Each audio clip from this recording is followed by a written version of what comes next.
इस प्ले में हदीका मुझे लग रहा है कि डायरेक्ट नहीं की जा रही हैं ठीक से। जब हदीका ने आराम से उठी और वो चली गई घर को, नहीं रुबीना बच्चे जी, ने मिलने से इनकार कर दिया, तो अगर मेरे जैसी माँ होती। नहीं रुबीना जी, सॉरी मैं आपकी बात काट रहा हूँ, लेकिन आपको शुरू से अगर आप एपिसोड देखें प्लीज। तो वो बेचारी बोल ही नहीं पा रही है। मैंने सारे देखे हैं। हाँ, तो वो शुरू से नहीं बोल पा रही। वो अपने मियाँ के सामने असल नहीं, वो अपने मियाँ के सामने नहीं बोल पा रही है।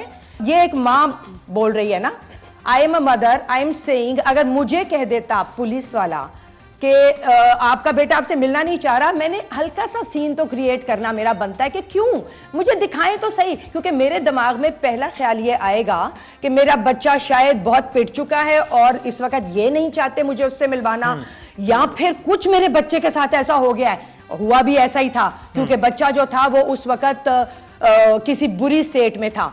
हदीका आराम से चली गई। I blame the director for that. पहली दफ़ा मतलब बड़े अरसे बाद मैंने एक ऐसी स्टोरी देखी जिसके अंदर बच्चों को मरकज़ी किरदार में रखा गया है और उसके इर्द गिर्द सारी कहानी चल रही है।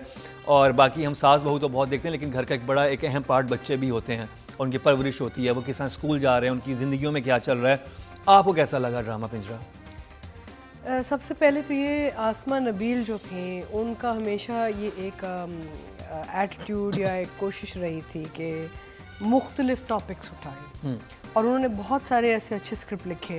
अब वो नहीं है हमारे साथ, लेकिन उनका जो काम है ना वो बहुत हमें बता के जा रहा है कि आप सोचें कि एक तो आपको पता है टेलीविज़न में बच्चों के लिए ऐसा चीज़ें नहीं बनती और बच्चों पे चीज़ें नहीं बनती, विच मीन्स कि आप फैमिली अवेयरनेस जो होती है ना उस पे आप कुछ काम नहीं कर रहे होते।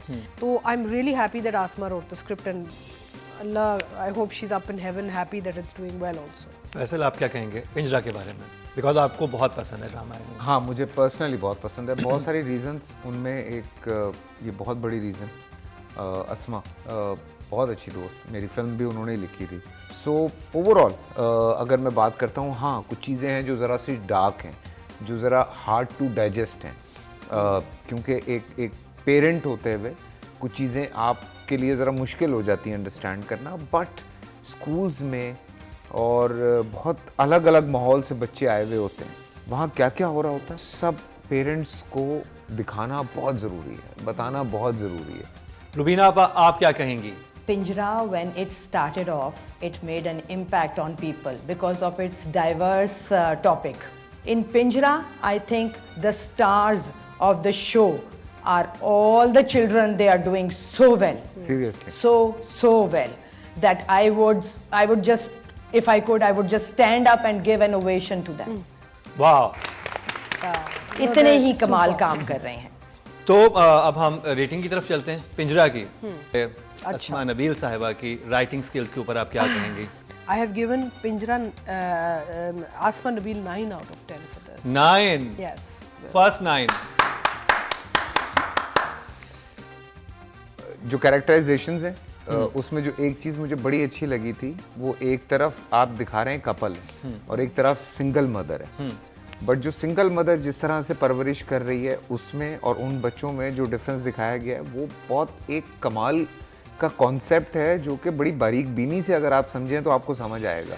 सो ऑब्वियसली अस्मा है, और जब अस्मा आएगी तो फिर मुझे नहीं लगता कि कुछ और होगा। आई विश के मतलब मैं इससे ज़्यादा कर सकता, लेकिन I think out of this world है। 9 आई थिंक फॉर हर। 9 ज़बरदस्त। रुबीना आप कितने देंगी अस्मा नबील साहिबा को इस प्रोजेक्ट में जो उन्होंने राइटिंग की है? मैं समझती हूँ कि राइटर को इस हिम्मत की ही दाद है कि उसने एक बिल्कुल नया टॉपिक चुना है और एक नई बात की है जो नीड ऑफ द मोमेंट है, क्योंकि हम सब के घरों में ये सारे इश्यूज जो इस वक्त डील किए गए हैं इस प्ले में, वो कहीं ना कहीं हैं। यहाँ मैं दूंगी 6 नंबर। और हमारे पास टोटल जो मार्क्स हुए हैं वो हुए हैं जी 24, विच इज़ रियली गुड। अभी तक जो Zanjabeel I think last time जो विनर थी लास्ट टाइम, उनको 20 या 21 मिले थे, बट 24 मार्क्स वेरी गुड। अब जब ये ड्रामा बहुत सेंसिटिव है, राइटिंग बहुत सेंसिटिव है, तो डायरेक्शन कैसी की है इसके ऊपर बात कर लेते हैं। आप कैसी डायरेक्शन के कितने नंबर देंगी आप नजफ बिलग्रामी साहब? मैंने मार्क किया है नजफ बिलग्रामी का direction for this episode. Again it all depends कि वो एपिसोड का ओवरऑल फील एंड लुक क्या आ रही है ना। तो इस एपिसोड में मैंने उनको 6 आउट ऑफ 10 दिए हैं बिकॉज कुछ जगहों पे मुझे लगा कि फ्रेमिंग और even though art direction comes under production and all, लेकिन फिर भी डायरेक्टर की एक होती है ना कि डिटेलिंग में ना, मुझे लगा कि कुछ सीन्स ऐसे थे जहाँ पे एक्चुअल ओवरऑल फ्रेम बेहतर हो सकता था। तो आप 6 दे रही हैं जी। फैसला? मुझे ये लगता है कि बच्चों से जिस तरह से वो काम करवा रहे हैं, चाहे वो जो बच्चों का जो सेंटर है जहाँ पे जेल में जो जेल तो नहीं पता क्या कहते हैं उसको, तो वहाँ पे जो बच्चे मौजूद हैं उनसे जिस तरह से वो काम ले रहा है, या कुछ सीन्स मैंने वहाँ पे देखे वो मुझे अच्छे लगे, उस हिसाब से अगर मैं देखता हूँ तो ओवरऑल टेक्निकली मुझे कोई ऐसी फॉल्ट नज़र नहीं आई अनटिल अनलेस एक शॉट के अलावा। तो 7। रुबीना, अब आप क्या कहेंगे? मुझे काफ़ी सारे फ्लॉज नज़र आए हैं, बहुत सारे फ्लॉज नज़र आए Okay. हैं इस एक ही एपिसोड में। देखें, बच्चा जो था उससे मिलने गए, जो उनका करेक्शन सेंटर या जो भी हम उसको correction कहते center, हैं, right. वहाँ पे, और उसने मिलने नहीं दिया। उन्होंने कहा कि बच्चा जो है वो मिलना नहीं चाहता। मुझे लगा कि डायरेक्टर को थोड़ा सा ज़्यादा अग्रेसिव होने की ज़रूरत थी और बताने की ज़रूरत थी ये कि माँ को यहाँ पे आई थिंक कि एक्टर शायद खुद ये इनिशिएटिव ना ले सकता अनलेस वो एक्टर मैं होती। इस प्ले में हदीका मुझे लग रहा है कि डायरेक्ट नहीं की जा रही हैं ठीक से। सो जब हदीका ने आराम से उठी और वो चली गई घर को, नहीं बच्चे रुबीना ने जी, मिलने से इनकार कर दिया, तो अगर मेरे जैसी माँ होती। नहीं रुबीना जी, सॉरी मैं आपकी बात काट रहा हूँ, लेकिन आपको शुरू से अगर आप एपिसोड देखें प्लीज। तो वो बेचारी बोल ही नहीं पा रही है। मैंने सारे देखे हैं। हाँ, तो वो शुरू से नहीं बोल पा रही। वो अपने मियाँ के सामने असल नहीं, वो अपने मियाँ के सामने नहीं बोल पा रही है। ये एक माँ बोल रही है ना, I am a mother, I am saying, अगर मुझे कह देता पुलिस वाला कि आपका बेटा आपसे मिलना नहीं चाह रहा, मैंने हल्का सा सीन तो क्रिएट करना मेरा बनता है कि क्यों मुझे दिखाएं तो सही, क्योंकि मेरे दिमाग में पहला ख्याल ये आएगा कि मेरा बच्चा शायद बहुत पिट चुका है और इस वक्त ये नहीं चाहते मुझे उससे मिलवाना, या फिर कुछ मेरे बच्चे के साथ ऐसा हो गया है। हुआ भी ऐसा ही था, क्योंकि बच्चा जो था वो उस वक्त किसी बुरी स्टेट में था। हदीका आराम से चली गई। I blame the director for that. या विड्रॉल्स हो रहे थे, I blame the director for that. फिर वो घर पहुंची हदीका, तो हदीका ने घर पहुंच के कहा कि हम अयान से मिलके आए हैं। अयान से तो मिलके ही नहीं आए थे हम, अयान एक लफ्ज सिर्फ बदलना था, हम अयान से मिलने गए थे। अबान से, हाँ। अबान से, ठीक है।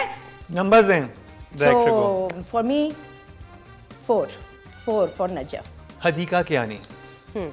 I have given Hadika for this particular episode 6 out of 10. आप? मुश्किल है क्योंकि हदीका को देख के अच्छा लग रहा है और इन्जॉय भी करते हैं, लेकिन इस एपिसोड में दिस इज़ ट्रू कि अभी तक हदीका के हाथ में गेम नहीं आई है, और अल्लाह करे कि, क्योंकि इस एपिसोड में ज़्यादा सुनीता के हाथ में गेम थी बनिस्बत हदीका के कैरेक्टर के। बनते तो 6.5 हैं, लेकिन क्या करें 6। रुबीना, आप कितने देंगी नंबर हदीका कयानी को इस एपिसोड पर? Hadika visually is and as an addition also is A+ actor for television की screen.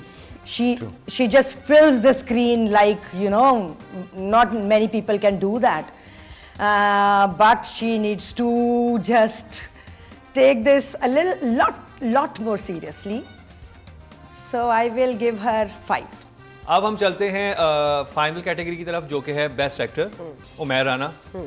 मैंने जब ये एपिसोड देखा तो मुझे 2 चीज़ें बहुत हिट की।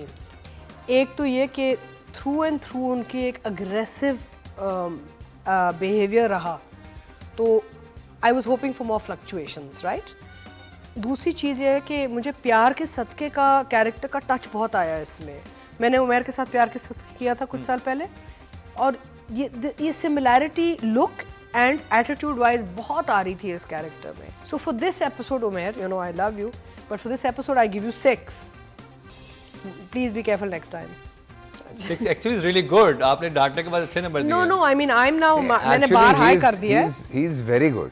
ही इज अ गुड एक्टर. मुझे देखिए ये अच्छा लगा कि नॉर्मली जब हमारे इस तरह कैरेक्टर दिखाए जाते हैं ना, वो बहुत ओवर द टॉप दिखाए जाते हैं कि ओ ये एंट्री हुई है, कदम दिखाए.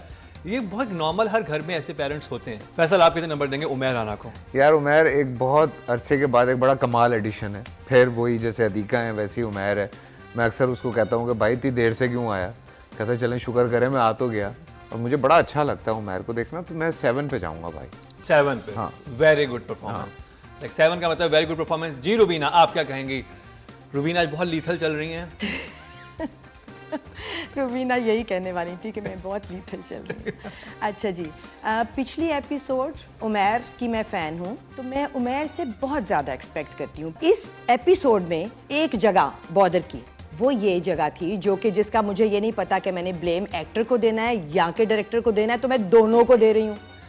क्योंकि जब वो बच्चा फौत हो गया जिसकी वजह से इनका बेटा जेल में है उमर, तो उसको कॉल आई उमैर को, and Umair picks up the call and everyone's listening, the whole family is there, and he just turns and says Umar, and then everyone gives the expression कि उनको तो समझ ही आ गया कि उमर मर गया है। मैंने 3 दफा रिवाइंड करके सीन देखा है जस्ट टू सी मैंने गलत देखा है, ये कैसे हो सकता है। उमैर ने कैसे सोच लिया कि सिर्फ उमर कहने से सबको समझ आ जाएगा कि उमर मर गया है। I am sorry Umair, take a little more responsibility. आज मैं शायद रिस्पॉन्सिबिलिटी की बात करने आई हूँ एक्टर्स की। सो 5 फ्रॉम मी। फैसल बेहोश हो रहे हैं।